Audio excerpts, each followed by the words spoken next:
పద్మశ్రీ మందకృష్ణ మాదిగ గారు 7వ తారీఖు గుంటూరులో పెట్టిన ప్రెస్ కాన్ఫరెన్స్లో మాట్లాడిన మాటలకి ప్రతి ఒక్క దానికి మా దగ్గర ఆన్సర్ ఉంది. ముందుగా మతం మార్చుకున్న దళిత క్రిస్టియన్లకు హిందూ మతం ద్వారా వచ్చిన రిజర్వేషన్లు వర్తించవని సుప్రీంకోర్టు జడ్జిమెంట్ ఇచ్చింది. దానికి వ్యతిరేకంగా వారు ప్రెస్ మీట్ పెట్టడం జరిగింది. సుప్రీంకోర్టు ఉత్తర్వులని పునఃసమీక్షించుకోవాలి, అవసరమైతే రాజ్యాంగాన్ని మార్చాలన్నారు. కానీ అత్యుత్తమ న్యాయస్థానం సుప్రీంకోర్టు జడ్జిమెంట్కి మా బ్రాహ్మణ సమాజం పూర్తి మద్దతు తెలియజేస్తున్నది. వారు మాట్లాడింది మీరు అందరూ చూసి ఉంటారు. వారు మాట్లాడిన దాంట్లో అసలు బ్రాహ్మణులకి ఇష్యూకి సంబంధం లేదు.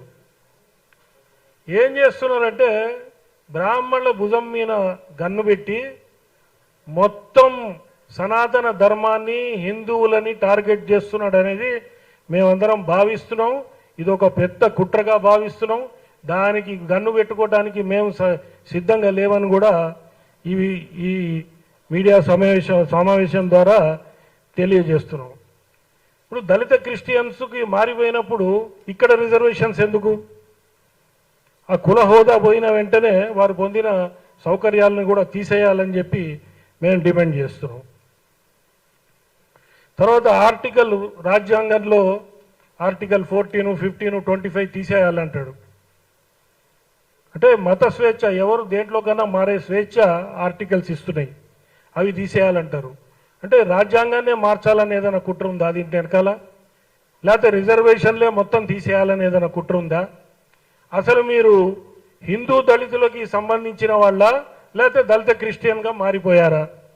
ఇది కూడా తెలియజేయాల్సిన అవసరం ఉంది. మీరు మాట్లాడినంతసేపు ఇవాళ ప్రెస్కి కూడా మేము ఇన్విటేషన్ ఇచ్చాం. బ్రాహ్మణ జాతి మీద జరిగిన దాడికి మందకృష్ణ గారు మాట్లాడిన వ్యాఖ్యలకి మేము ప్రెస్ మీట్ పెట్టామన్నాం. అంటే ఒక ఆయన పెడతాడు బ్రాహ్మణులు వేరు బ్రాహ్మణ జాతి వేరా అని.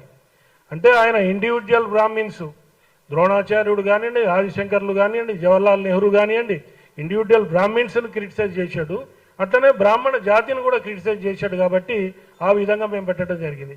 అంటే ప్రతి దానికి పెడార్థం తీయటం వారికే చెల్లింది.